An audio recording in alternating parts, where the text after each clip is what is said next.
नमस्कार मित्रांनो, सर्वांचं पुन्हा एकदा मनपूर्वक स्वागत। आजच्या व्हिडिओमध्ये मित्रांनो, घराचे बांधकामाचे काम करताना किंवा तुम्हाला घराचं बांधकामाचं काम करायचं आहे तर तुम्हाला महत्त्वाचं या गोष्टींकडे लक्ष देणं गरजेचं आहे आणि त्याच गोष्टीमुळे घराची मजबूती चांगल्या प्रकारे वाढत असते। आता आपण घराचं बांधकाम चालू करताना चांगल्या क्वालिटीचं मटेरियल वापरतो, चांगल्या प्रकारे काम करून घेतो। बांधकाम असेल, प्लास्टर असेल, आरसीसी काम असेल, सर्व कामं चांगल्या प्रकारे करून घेतो। पण मित्रांनो, घराचं काम चालू असताना बरेचसे लोक या गोष्टींकडे लक्ष देत नाहीत आणि त्याच गोष्टीमुळे घराची मजबूती चांगल्या प्रकारे वाढत असते। आता मित्रांनो, ते म्हणजे काय की घराचं तुमचं काम चालू असताना घराला पाणी मारणे। आता तुम्हाला वाटेल आम्ही तर चांगल्या प्रकारे पाणी मारलेलं आहे आमच्या घराला, किंवा पाणी मारणं चालू आहे। तुमचं जर घराचं काम चालू असेल तर तुम्ही पाणी मारत असाल, 2 टाइम 3 टाइम पाणी मारत असाल, बांधकामला असेल किंवा प्लास्टरला असेल किंवा तुमचं स्लॅबला पाणी मारत असताल, ठीक आहे। बांधकामाला पाणी मारत असताल, ठीक आहे। प्लास्टरला पाणी मारत असताल, ठीक आहे। स्लॅबला पाणी मारत असताल, ठीक आहे। यामुळे मजबूती वाढणार, हे योग्यच आहे। पण मित्रांनो, कॉलमला पाणी मारण्याबाबत बरेचशी लोक चुकी करत आहेत। कॉलमला काय करतात, कॉलम आरसीसीचं काम असतं, एक फिनिशिंग असतं कॉलमला, एक पाईप धरतात कॉलमवरती आणि कॉलम भिजला की त्यानंतर पुन्हा नंतर दुपारी सकाळी पाणी मारलं की त्यानंतर दुपारी पाणी मारतात, त्यानंतर संध्याकाळी पाणी मारतात, कारण पाणी मारण्याचा 3 टाइम असतात।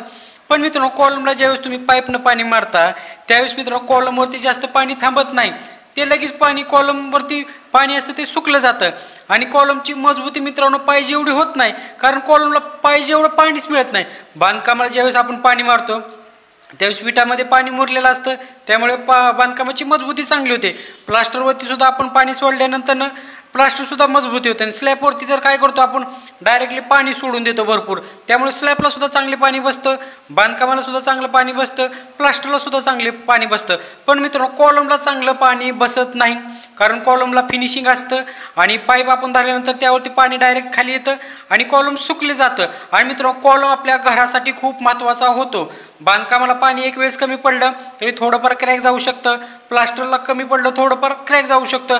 पण मित्रांनो, कॉलम हा स्लॅबचा लोड, बीमचा लोड, टोटली स्ट्रक्चरचा लोड कॉलम घेत असतो। त्यामुळे मित्रांनो, आपल्या घराचं बांधकाम किंवा कन्स्ट्रक्शनसाठी कॉलम मित्रांनो खूप महत्त्वाचा आहे। त्यामुळे कॉलमकडे मित्रांनो आपल्याला विशेष लक्ष देणं गरजेचं आहे। तुम्हाला पाणी मारण्यासाठी काय करायचं मित्रांनो, मार्केटमध्ये एक बारदान मिळतात किंवा काही तुमच्याकडं कापड वगैरे असतात, ते कापड वगैरे तुम्ही गुंडळू शकता त्याला। आणि त्यानंतर बऱ्याच ठिकाणी काय करतात, एक बारदानाचे एक पोते असतात, ते पोते कॉलमला गुंडाळले जातात आणि त्यानंतर पाणी मारल्यानंतर त्या पोत्यामध्ये पाणी थांबलं जातं आणि पाणी ते पोतं गार राहतं आणि त्यामुळे कॉलमला एक थंडावा राहतो आणि त्यामुळे कंटिन्यू कॉलमला एक चांगल्या प्रकारे पाणी मिळतं मित्रांनो। पण बरीचशी लोक या गोष्टीकडे लक्ष देत नाहीत, कशाला असं करूया, नको करूया, काय याचा उपयोग, तसं नाही मित्रांनो। कॉलम महत्त्वाची गोष्ट आहे। तुम्ही बऱ्याच ठिकाणी बघितलं असेल की कॉलमला अशा पद्धतीने केलं जातात किंवा बऱ्याच ठिकाणी लोक या पद्धतीचा वापरच करत नाही। जाऊ द्या, कशाला कुठून पोती बघायची किंवा कशाला गुंडाळायची किंवा कशाला काय करायचे कुठाना, असं म्हणून लोक सोडून देतात आणि कॉलमला मित्रांनो पाहिजे एवढं पाणी मिळत नाही मित्रांनो। त्यामुळे मित्रांनो, तुम्हाला सांगणं आहे, कॉलमकडे तुम्हाला विशेष लक्ष देणं गरजेचं आहे। पाणी मारताना तुम्हाला मार्केटमध्ये पोती मिळतील, तुम्हाला बारदाना म्हणतात त्याला एक साधे सिंपल भाषेमध्ये, ते तुम्ही गुंडळू शकता किंवा तुमच्याकडे दुसरं कोणतं कापड असेल ते तुम्ही गुंडळू शकता, जेणेकरून त्या कापडामध्ये जास्त वेळ पाणी थांबावं। पाणी थांबल्यामुळे ते कॉलम थंड राहावा आणि कॉलमची अधिक मजबूती राहावा मित्रांनो। अशा प्रकारे कॉलमची काळजी घेणं खूप महत्त्वाचं आहे मित्रांनो। ज्याप्रमाणे आपण घर बांधताना मटेरियल चांगलं वापरतो किंवा काम चांगल्या प्रकारे करून घेतो, त्याचप्रमाणे मित्रांनो आपल्याला कॉलमला पाणी मारताना सुद्धा काळजी घेणं खूप महत्त्वाचं आहे। व्हिडिओ जर आवडला तर आपल्या व्हिडिओला लाईक करायला आणि आपल्या चॅनलला सबस्क्राईब करायला अजिबात विसरू नका। धन्यवाद।